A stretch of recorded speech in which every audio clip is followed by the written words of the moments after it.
Part 1. Harlow Creek. There are towns in America that exist just below the threshold of being known. Not ghost towns, not failing towns, just towns that have never quite broken through into the kind of visibility that brings outside attention, good or bad. Towns where the same families have owned the same businesses for 3 generations. Where everybody went to the same high school, and everybody remembers what everybody else was like at 17, and that memory colors every interaction for the rest of their lives. Harlow Creek was that kind of town. Population 4,200. One main street with a diner, a hardware store, a real estate office, a bar called Mulligan's that had been called Mulligan's since 1974. A volunteer fire department. A single K-12 school. A farmer's market on Saturdays that ran from May through October and was attended, in some capacity, by nearly everyone in town. In a town like Harlow Creek, reputation is not an abstract concept. It is not something that exists in the background of your life, occasionally relevant, mostly ignored. In a town like Harlow Creek, reputation is the water you swim in. It shapes what jobs you can get, who invites you to things, whether people wave at you from their cars or look away. It is a living, breathing, daily presence in the texture of your existence. Which means that, in a town like Harlow Creek, destroying someone's reputation is not a minor thing. It is total. His name was Marcus Webb. He was 36 years old.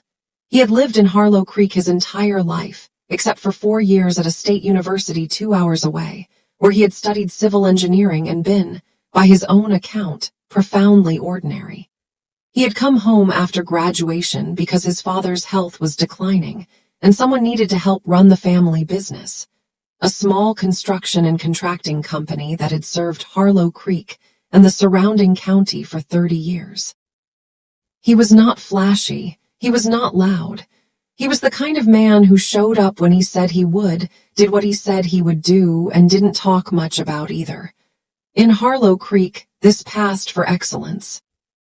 He had married Sandra 8 years ago. And for 8 years, he had believed he was happy. Part 2. Sandra and Amercius. Sandra Kowalski, she had kept her name, which Marcus had never minded, was 34. She had grown up in Harlow Creek too, which was how they had known each other since childhood without ever being particularly close until their late 20s. She was bright, social, the kind of person who remembered everyone's birthday and organized the neighborhood block party, and was, by general consensus, one of the most well-liked people in town. She worked as the office manager for the town's only medical practice, Dr. Hensley's Clinic, which served most of Harlow Creek's 4,200 residents in one capacity or another. It was a position of quiet importance. She knew everyone's business in the particular way that medical office staff know everyone's business, not through gossip, but through the simple fact that everyone, eventually, needs a doctor. People trusted Sandra. This matters for later. Marcus and Sandra had met properly at a mutual friend's birthday party when they were 28. She had laughed at something he said. He maintains to this day that it wasn't particularly funny, but she laughed and he was done for. They dated for 2 years, got engaged, got married in the backyard of his parents' house with most of Harlow Creek in attendance. They did not have children, though they had tried for a while and then stopped trying and then stopped talking about it, the way couples sometimes absorb a quiet grief by agreeing, without ever quite saying so, to put it down. They had a good life, by the standards available to them. A house they had renovated together. 2 dogs. A social life that was really just the ongoing low-grade social life of a small town, Mulligan's on Friday nights, the farmer's market on Saturdays, cookouts in summer, other people's kids' birthday parties, the comfortable rhythm of a life shared with people who had known you forever. Marcus was, in the language of Harlow Creek, a solid guy. He was also, as it turned out, not paying close enough attention. Part 3. The phone. He found out on a Sunday. Not through any dramatic confrontation. Not through a confession or a caught moment or a stranger at the door. He found out the way most people find out, through a small, stupid accident, the kind that happens because people who are hiding things eventually get careless. Sandra had left her phone on the kitchen counter when she went to shower. It buzzed. He glanced at it out of habit, not snooping, just the casual awareness of a shared domestic life, the same way you'd look up if the television made a sudden noise. The preview of the message was visible on the locked screen. He read it before he understood what he was reading. And then he understood what he was reading, and he stood very still in his kitchen on a Sunday morning in his socks, holding his coffee cup, while the world rearranged itself around him. The message was from a contact saved as T, just the letter, nothing else. It said, "Last night was everything. I keep thinking about you." He set his coffee cup down. He picked it back up. He set it down again. He heard the shower running. He had maybe 10 minutes. He thought about what to do with those 10 minutes very carefully. He did not pick up the phone. He did not attempt to unlock it. He did not take a photo of the screen or do anything that could be characterized as an invasion of Sandra's privacy. He simply stood there with the information the message had given him voluntarily, and he thought. He thought about the past several months. He thought about Sandra working late more frequently, which he had attributed to the clinic taking on new patients. He thought about the weekend trip she had taken in the spring to visit a college friend, which he had not questioned. He thought about the way she had started sleeping on her side, facing away, which he had attributed to nothing in particular. He thought about the letter T. He could think of no one in Sandra's life whose name began with T, not that her address book required his familiarity. But in a town of 4,200, where he knew most people, this felt significant. The shower turned off. He picked up his coffee cup and walked to the living room and sat in the armchair and picked up his own phone and stared at it without seeing it. Sandra came out of the bedroom 20 minutes later, dressed, her hair damp. She picked up her phone from the counter. He watched her face from the corner of his vision. He saw her read the screen. He saw her expression do something very small and very fast that she immediately controlled. She put the phone in her pocket. "Morning," she said. "Morning," he said. And that was it. That was the moment. That was where the old version of their life ended and the new version began, except neither of them acknowledged it, and they went about their Sunday as if nothing had shifted on its axis. He made breakfast, she did the laundry. They watched something on television in the afternoon. He said nothing. She said nothing. They went to bed. He did not sleep. Part 4. What Marcus was. Here is what you need to understand about Marcus Webb. He was not a man who acted quickly. He had never been. As a child, he was the one who thought before he spoke, who waited to be sure before he moved, who drove his more impulsive friends crazy with his steadiness. His father had called it patience. One of his high school coaches had called it hesitation. The truth was probably somewhere between the two. What it meant, practically, was this. Marcus was not going to confront Sandra until he knew. Not suspected. Knew. Not because he doubted what that message meant, but because he understood, with the cold clarity of a man who has just had his world rearranged, that he was going to have one shot at this. One moment where he held every card and Sandra held none. And he was not going to spend that moment on a conversation that could be explained away. He ran a contracting business. He knew how to build things carefully, from the foundation up. He knew that rushing a foundation destroyed everything built on top of it. So he waited, and while he waited, he started building. He was also, quietly, something Sandra had perhaps forgotten about. He was the guy who knew everyone. Not in the loud, backslapping way of someone who works a room.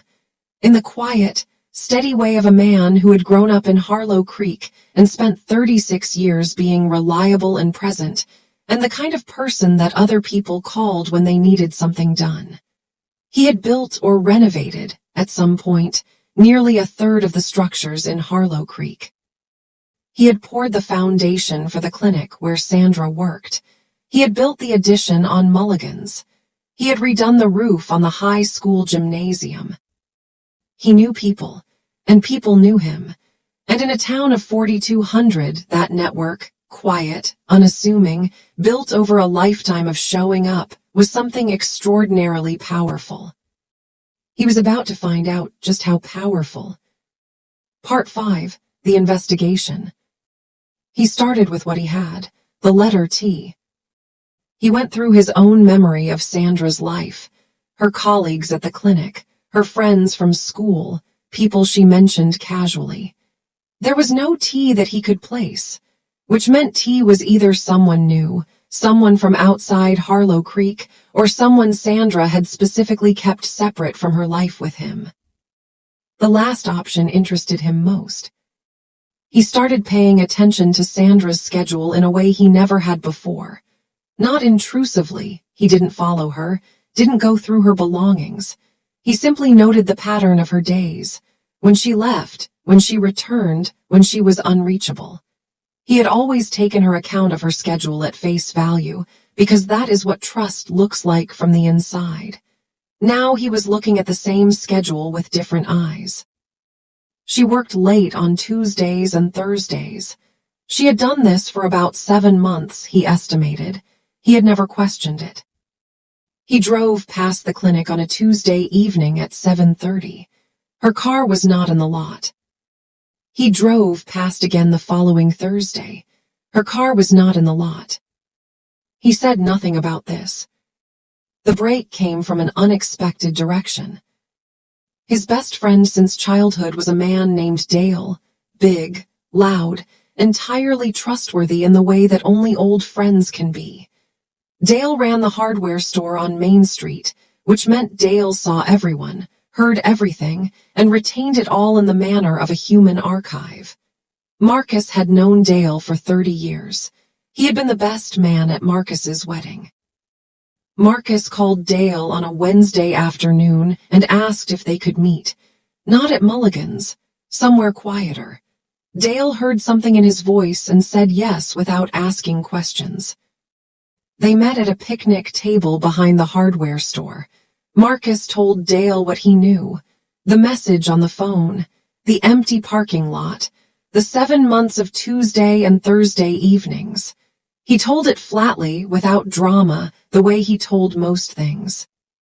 Dale listened. When Marcus finished, Dale was quiet for a moment. "Tea," Dale said. "Yeah." Dale looked at the table. "There's a guy," he said slowly. "Moved here about 8 months ago, bought the old Ferris property on Route 9, name's Tyler Marsh. Does something with remote work, I think, computers." Marcus was very still. "How do you know him?" he asked. "He came in for some supplies when he was fixing up the Ferris place. Came in a few times, actually. Friendly enough guy." Dale paused. "He and Sandra know each other." "I don't know," Marcus said. "I didn't know he existed until 30 seconds ago." They sat there for a moment. "What are you going to do?" Dale asked. "Find out if I'm right," Marcus said, "and then decide." Part 6, Tyler Marsh. Tyler Marsh was 32. He had moved to Harlow Creek from a city 3 hours away, one of those people who had discovered remote work during a global shift and decided that his salary, designed for city living, went considerably further in a small town. He had bought the old Ferris property, a farmhouse on 5 acres, for a price that would have been laughable in the city he'd left. He was, by all early accounts in Harlow Creek, perfectly pleasant. He shopped local. He waved at neighbors. He had introduced himself to the people around him. He was making an effort in the way that transplants to small towns sometimes do, earnest, slightly overeager, wanting to belong. He had met Sandra, Marcus would later piece together, at the farmer's market. 8 months ago. She had been at the clinic's informational booth. Dr. Hensley's practice did outreach at the market twice a summer. Tyler had stopped to ask about registering as a new patient. 8 months ago. Which was, Marcus noted with a precision that surprised even himself, almost exactly when Sandra had started working late on Tuesdays and Thursdays. He confirmed it on a Thursday evening. He had told Sandra he had a job site visit running late. Not a lie. He had rescheduled an actual meeting to the late afternoon specifically, so the alibi was real. At 7 o'clock, he drove out Route 9. The old Ferris property sat at the end of a long gravel drive. From the road, you could see the house and the front yard. He parked on the shoulder, engine off, 50 yards back. Sandra's car was in the driveway. He sat there for a moment. Just sat there in the dark on the side of Route 9, looking at his wife's car in another man's driveway. Then he turned around and drove home. Part 7, the 60 days. He gave himself 60 days. Not to decide whether to end the marriage. That decision, he would say later, was made on the shoulder of Route 9. But to decide how. To prepare. To build from the foundation up the structure of what came next. He was a contractor. He did not pour concrete before the forms were set. The first thing he did was call a lawyer. Not the local attorney in Harlow Creek. He chose a firm in the county seat, 20 miles away, where he was less likely to be someone's neighbor or cousin. He chose a divorce attorney with a reputation for being thorough. The attorney's name was Helen Marsh, no relation to Tyler, a coincidence Marcus found grimly funny. He told her what he knew. She told him what he needed to document and how to document it, and she told him the most important thing, to do nothing visible until they were ready to move. He did nothing visible for 60 days. What he did do, invisibly, was build the picture. He was meticulous. He wrote nothing down in the house, kept nothing on shared devices. He used his work phone, a separate line for the business, for all communications with the attorney and with Dale. He was careful in the way that careful men are careful, not paranoid, just precise. He documented what he could document without crossing legal lines. His own observations, his own timeline, the patterns he had noticed. He noted the Tuesday and Thursday absences, confirmed, over 6 weeks, to be consistent and unaccounted for by the clinic schedule he discreetly verified by calling to book an appointment and asking about evening hours. The clinic did not offer evening hours on Tuesdays and Thursdays. He documented the finances. He and Sandra had joint accounts and separate accounts, a structure they had agreed on early in the marriage. He reviewed their joint account carefully, going back 18 months. He found a pattern of cash withdrawals, not large, never more than $200 or $300 at a time, but consistent, every few weeks. Cash was untraceable, which was presumably the point. He photographed the joint account statements. He saved them to a folder on his work phone. He did not touch Sandra's phone, her email, her personal accounts. Helen had been clear about this. He did not need that evidence, and he did not want it obtained in any way that could complicate proceedings. He had enough. He was patient. He also, quietly, started separating. Not in any visible way, but he moved the specific records of his business, the client files, the accounts, the contracts that had been partially maintained on shared home systems onto entirely separate systems. He updated his business banking to remove Sandra as an authorized user on the business account. This was technically within his rights as the sole proprietor, and he did it gradually, spread across several weeks, as part of a general reorganization that had a paper trail of business reasons. Helen had suggested this. She had seen, in enough divorce proceedings, what happened to small business assets when they were not clearly separated. Marcus listened. He was the kind of person who listened to advice from people who knew more than he did. He also did something that was, depending on how you look at it, either very calculated or very human. He spent those 60 days being good to people. He showed up at the farmer's market. He bought things from his neighbors. He helped Dale repair a section of the hardware store roof that had been leaking. He fixed the steps on old Mrs. Patterson's porch without charging her. He attended the volunteer fire department's fundraiser dinner. He was present in Harlow Creek in the way he had always been steady, reliable, unremarkable. He was not doing this strategically, or not entirely. He was doing it because it was who he was, and because being who he was felt in those 60 days of controlled silence like the only thing keeping him anchored. But it had a strategic effect, one that would become apparent later. In those 60 days, nearly everyone in Harlow Creek was reminded, in some small way, of who Marcus Webb was. Part 8, The Conversation. On the 50th day, Sandra came home from work on a Tuesday evening at 10:30. Marcus was sitting in the armchair in the living room. The lights were on. He had a glass of water on the side table. He was not watching television. He was just sitting there, which was unusual enough that Sandra stopped in the doorway. "Hey," she said, "you're up." "Sit down, Sandra," he said. She sat. He told her what he knew. Not everything he had documented. He kept the documentation for Helen. Just what he knew. The message, the parking lot, Route 9, the Tuesday and Thursday evenings. He said it plainly without raising his voice, the way he said most things. Sandra went through several stages in the space of about 3 minutes. Denial brief, because the evidence was too specific. Deflection also brief. And then, because she was not a stupid person, she arrived at something like admission. She said, yes, Tyler Marsh, 8 months. She said she hadn't planned it. She said she was sorry. She said things that people say in these moments, things that are probably true and completely beside the point. Marcus listened to all of it. Then he said, "I want you to know that I've been to see a lawyer. The papers will be filed on Monday.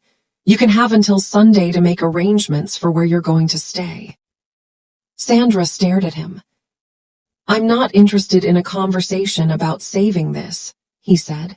"I'm just telling you what's happening so you're not surprised." He got up. He went to the bedroom. He closed the door. He sat on the edge of the bed in the dark for a long time.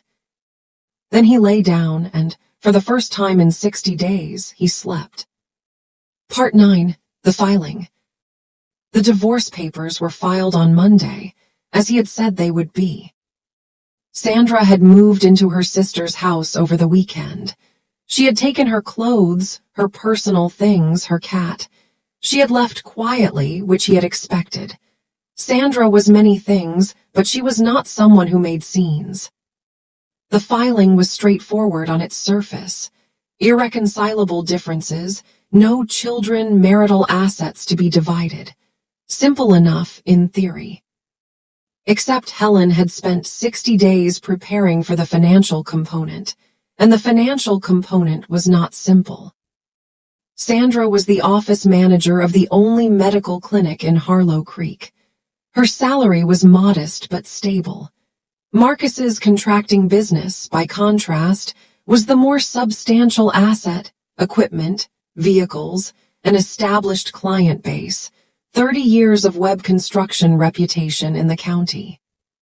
Helen's job was to ensure that the business emerged from the divorce intact.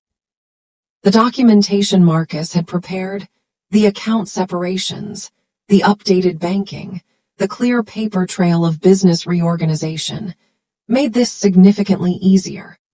Combined with the record of Sandra's cash withdrawals from the joint account, which Helen framed as dissipation of marital assets, the financial picture of the divorce was considerably less favorable to Sandra than she had presumably anticipated. Sandra's attorney pushed back. Helen pushed back harder. The negotiation took 4 months. The final settlement preserved the business entirely in Marcus's name. Sandra received her share of the house equity. They sold the house, splitting the net proceeds and her personal retirement savings. The cash withdrawal amounts were offset against her share of the joint savings. She did not receive any portion of Webb construction. Part 10. Harlow Creek finds out. This is the part that people in small towns understand differently than people in cities. In a city, a divorce is a private matter. People know what you tell them. The ripples spread only as far as your personal network, and personal networks in cities are smaller and more compartmentalized than they appear. In Harlow Creek, a divorce is a community event. Marcus did not announce anything. He did not post on social media, did not call anyone, did not sit down with the town to explain what had happened. He filed papers, he moved forward, he continued to show up at the hardware store and the farmer's market and Mulligan's on Friday nights. He simply stopped pretending that everything was fine. When people asked, and in Harlow Creek people ask, he told them the truth, not dramatically, not with anger or elaborate detail. When someone said, "Marcus, I heard you and Sandra split up, I'm real sorry to hear that," he would say, "She was seeing someone else, found out a couple months back. It happens." That was it. No elaboration, no performance of devastation, no campaign. Just the truth, told plainly to anyone who asked. In a town of 4,200, where everyone asks, this was sufficient. The information moved through Harlow Creek the way information moves through small towns, not like a wave but like water through soil, everywhere at once, seeping into every corner through 1,000 small conversations. By the end of the first week after the filing, most of Harlow Creek knew. By the end of the second week, all of it did. And with the information came a reckoning that Marcus had not specifically engineered, but had, perhaps, understood would come. Sandra was the office manager of Dr. Hensley's clinic. She knew everyone's medical business. People had trusted her with that knowledge for years, and that trust was built on a specific image of who she was: reliable, discreet, good. The revelation that she had been conducting a secret affair for 8 months, in a town where secrets are rare currency, did something to that image. It didn't destroy her professionally. Dr. Hensley was a fair man, and he separated personal life from job performance. Sandra kept her position. But the warmth changed.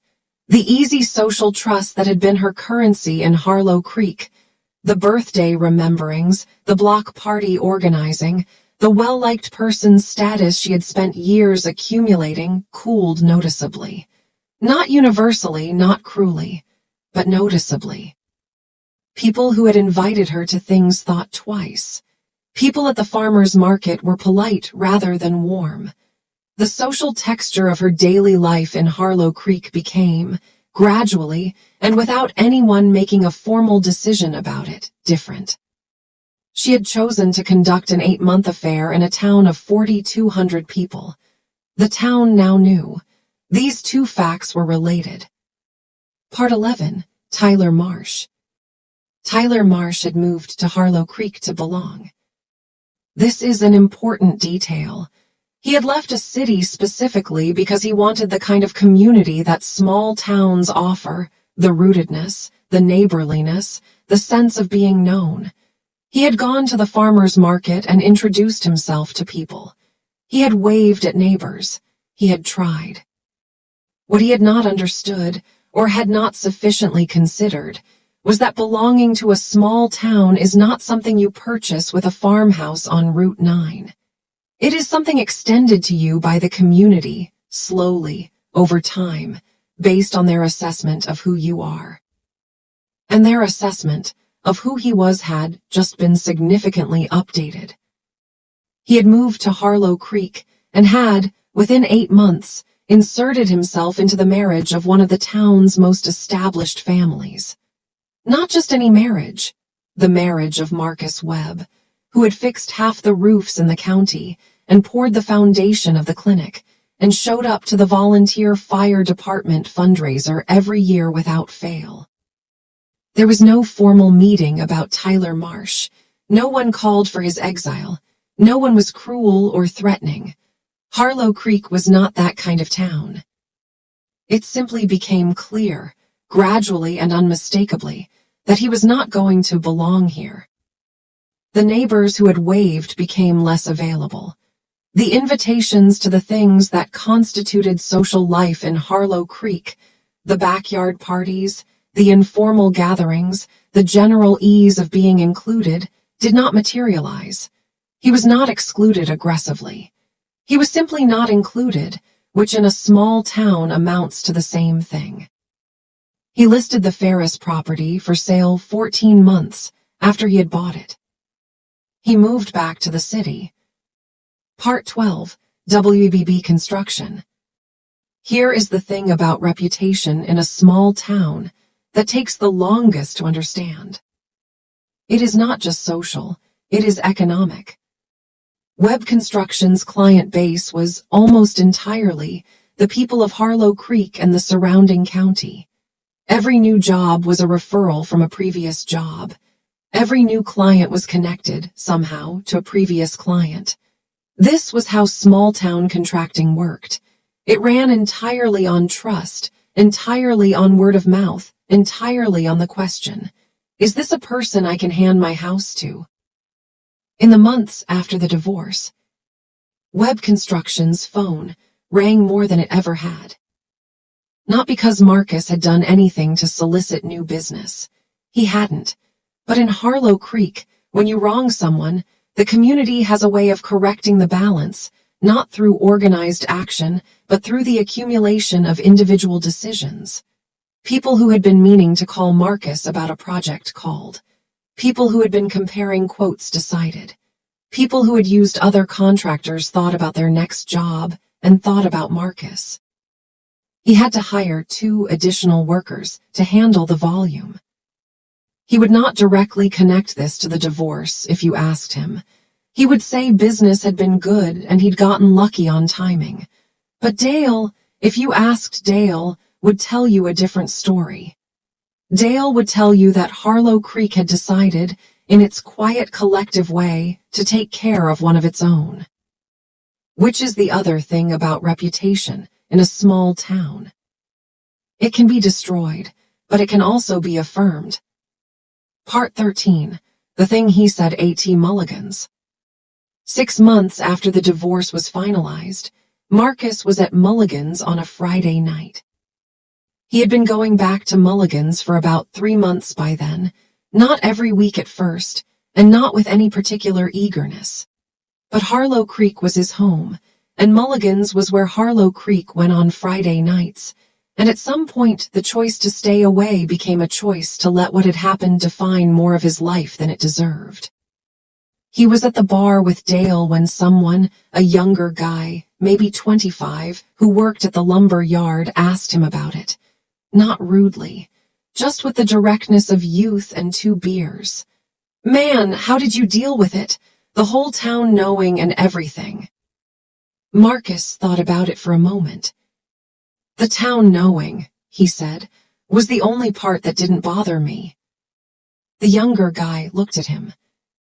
When it's a secret, it's hers, Marcus said. When it's not a secret anymore, it's just the truth, and the truth is just what happened. I can live with what happened. I was living with the secret and I didn't even know it. Dale said he was going to put that on a t-shirt. Marcus told him he would sue. Part 14, the house. The house sold in the spring. It was a good house. They had renovated most of it together over 5 years, new kitchen, refinished floors, a back porch he had built himself over a long weekend the second summer they lived there. It was the kind of house that showed the care of people who had meant to stay in it. He stood in the empty rooms on the day of closing, and he walked through all of them. The kitchen where he had stood on a Sunday morning in his socks and read a message on a phone that wasn't his. The bedroom where he had closed the door and sat in the dark. The back porch he had built with his own hands on a weekend when everything was fine, or everything seemed fine, which he now understood were different things. He stood on the back porch for a while. Then he got in his truck and he drove to the site of the new place he was building. He had bought a lot on the north side of town, smaller, but with a view of the ridge that he had always liked. He was building it himself, mostly, on weekends and evenings. He had framed it through the fall and was working on the roof now. He stood on the ridge and looked at the frame of the house he was building, and then he looked at the view it would face when it was finished, and he thought, "This is mine." Not shared, not compromised, not built on anything other than what it appears to be. This is mine. He picked up a nail gun and went back to work.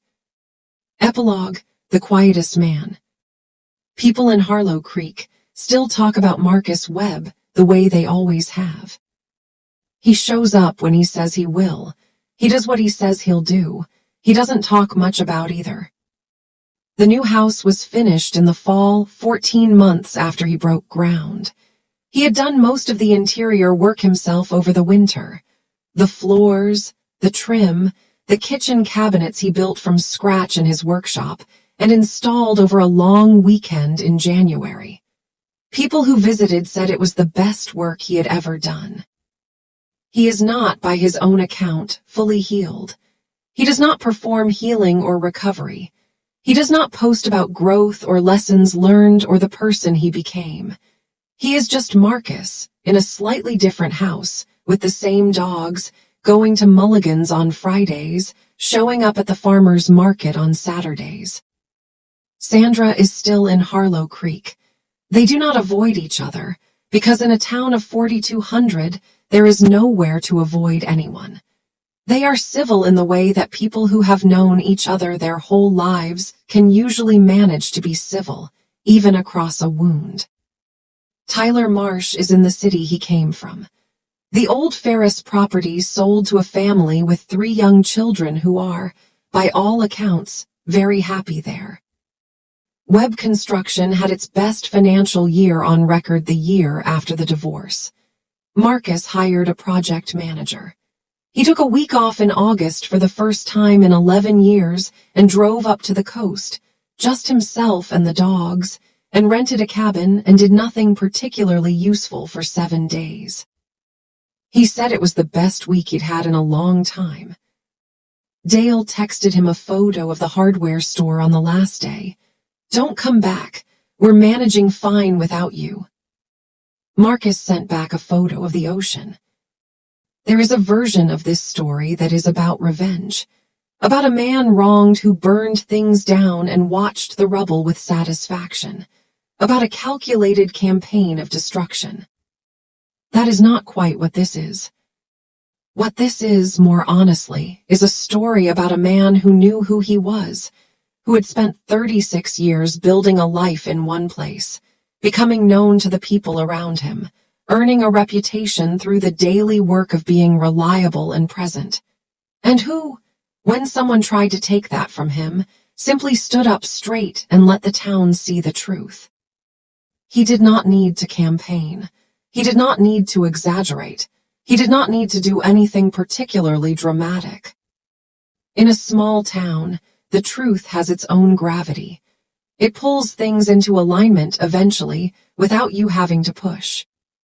He protected his business because he was smart and prepared and had listened to his attorney. He told the truth to everyone who asked because he was not willing to manage someone else's lie. And he kept showing up, to Mulligan's, to the farmer's market, to the volunteer fire department fundraiser, to the daily life of Harlow Creek, Because this was his town, and he had earned his place in it, and no amount of betrayal was going to take that from him. Tyler Marsh came to Harlow Creek looking for belonging. Marcus Webb had belonged there for 36 years. That, in the end, was the whole story. And if you are watching this from your own small town, or your own community, wherever you are, here is what this story suggests. The life you build in the place where people know you is not just a comfort.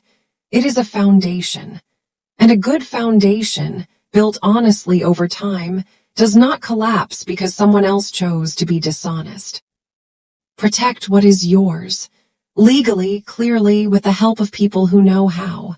Document what matters. Separate what needs to be separated. Do not move in anger before you are prepared to move with purpose. Tell the truth to the people who ask. Not performatively, not as a campaign. Just honestly, simply, because the truth is yours to tell, and you are not obligated to protect someone else's version of events at the cost of your own. And then keep showing up. In a small town, or anywhere, keep showing up. That is the whole revenge, really. The person who wronged you was counting on you to disappear, to shrink, to become smaller than what happened to you. Don't.